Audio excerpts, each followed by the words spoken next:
If you were able to improve by 1% each day for an entire year, and those gains compound, you would end up 37 times better at the end of the year. And if you were to get 1% worse, you would whittle yourself almost all the way down to zero. What's interesting here is that everybody wants a transformation, right? Everybody wants a radical improvement, we want rapid success, but we fail to realize that small habits and little choices are transforming us every day already, that these things compound over time. And habits are the compound interest of self-improvement.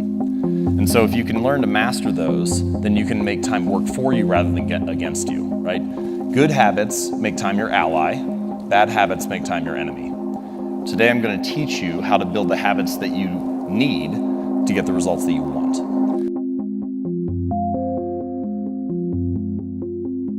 For the rest of this talk, there are 4 stages of habit formation. I'm going to take you through each of those 4.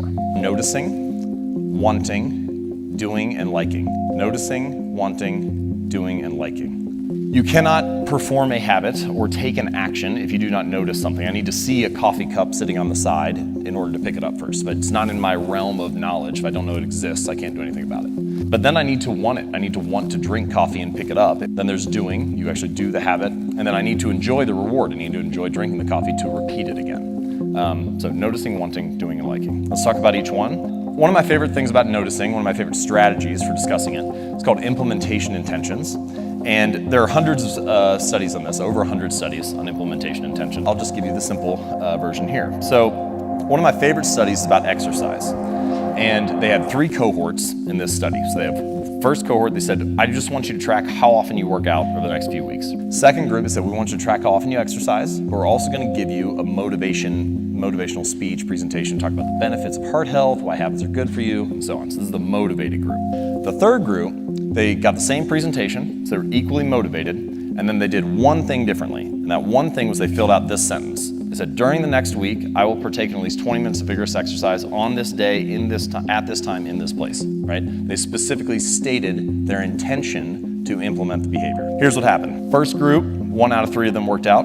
Second group, motivation did nothing. As soon as they left the researcher's facility the next day, they weren't motivated. It's like reading a book or watching a YouTube or listening to a motivational speaker, and then you forget all about it 20 minutes later.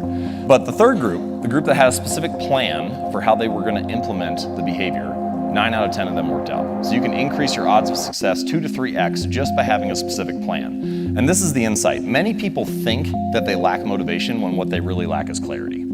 They think that they need to get more motivated, that they need willpower in order to execute on a habit. If I just felt like writing, if I just felt like meditating, if I felt like working out, then I would do it. But in fact, they don't have a plan for it, and so they wake up each day thinking, I wonder if I'll feel motivated to write today. I wonder if I'll feel motivated to work out today. But instead, you can take the decision-making out of it by explicitly stating when, where, and how you want to implement the habit. Here's a little strategy that I like to use to make sure you can come up with a better plan of action, and it's called a failure pre-mortem. So the way that it works is you think about the habit, the project, the goal, whatever the most important thing is that you want to work on, and then I want you to imagine, fast forward 6 months from now, and you failed.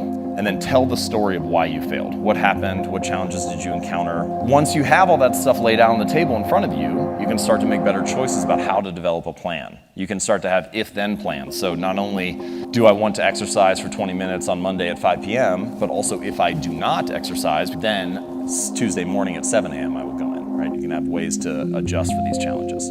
So, core point about noticing is it's hard to change something if you're not aware of it, and one way to become more aware of the opportunity to take action is to have a specific plan for when it's going to happen. Your environment often influences them. We want things simply because they're an option, right? Simply because they are in front of us at the time. So, thankfully, you don't have to be the victim of your environment. You can also be the architect of it.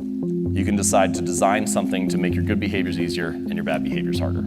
For me, I used to buy apples all the time, and then I would put them in the crisper at the bottom of the fridge, and they would sit there for 3 weeks and go bad, and I'd finally open it up and see them again and get mad. And then eventually, I bought a bowl and put it right in the middle of the counter, and so then when I buy apples, I put them there, I see them every day, and now I eat them all the time. Many of our desires are simply shaped because we have an environment that shapes us in that way. So don't rely on willpower and self-control. It's a lot easier to stick to better habits when you're presented with better options. Stage 3, doing.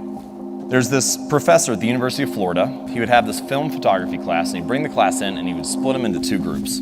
For your film photography, you're going to be responsible for having 100 pictures. If you do 100 photos over the course of the semester, that'll be an A. If you do 90, it'll be a B. If you do 80, it'll be a C, and so on. So it's quantity. For this group, you only have to produce one photo, but it has to be the most perfect photo that you can make, the best photo that you can make. An interesting thing happened. At the end of the term, all the best grades came from the quantity group, not from the quality group. Quality group was busy theorizing about what perfection would look like and how to take the perfect photo and not actually honing their skills. They ended up only making something mediocre or average. The important insight here, especially for habits, is that in the beginning, the most important thing is just to shut up and put your reps in. Just make sure that you hone the skill, right? You can't get around the fact that the repetitions matter. And this brings us to an interesting point, which is that if getting your reps in is incredibly important, then that means learning how to start is incredibly important. I want to give you a little strategy for doing that. I like to call it the 2-minute rule. For many of the habits and behaviors that we want to perform, they're going to take longer than 2 minutes. If you go to the gym, you're not going to work out for just 2 minutes. But any habit can be started in less than 2 minutes. Twyla Tharp, great choreographer and dancer, but the habit was not the workout routine. The habit was she would wake up, walk down to the street, and then hail a cab. And that was the only thing she focused on. And as long as she hailed the cab and got in the car, she knew that she was going to end up at the gym and then do the rest of the workout. So she put all of her energy into starting. Stage 4, liking. The only reason that we repeat behaviors is because we enjoy them. So here's what I think you should do. Get a wall calendar, and then any day that you do your task, I want you to just put an X on that day. And you'll have a couple false starts here and there, but at some point you're going to get a little bit of a chain going, right? You get 4, 5, 6, 7, 8 days in a row. And at that point, your only goal becomes to don't break the chain. And what's interesting about this is that by measuring your progress, you get an immediate reward in the moment. Here's the secret to this talk. It's not just about getting you to make small changes. It's not just about putting a book on your pillow or putting an apple on the counter. It's actually about getting you to believe something new about yourself, something possible about yourself. And habits are not only the method through which we achieve external measures of success, like losing weight or earning more money or meditating and reducing stress. They are also the path through which we achieve internal change and actually become someone new. And so if you can change your habits, you can change your life.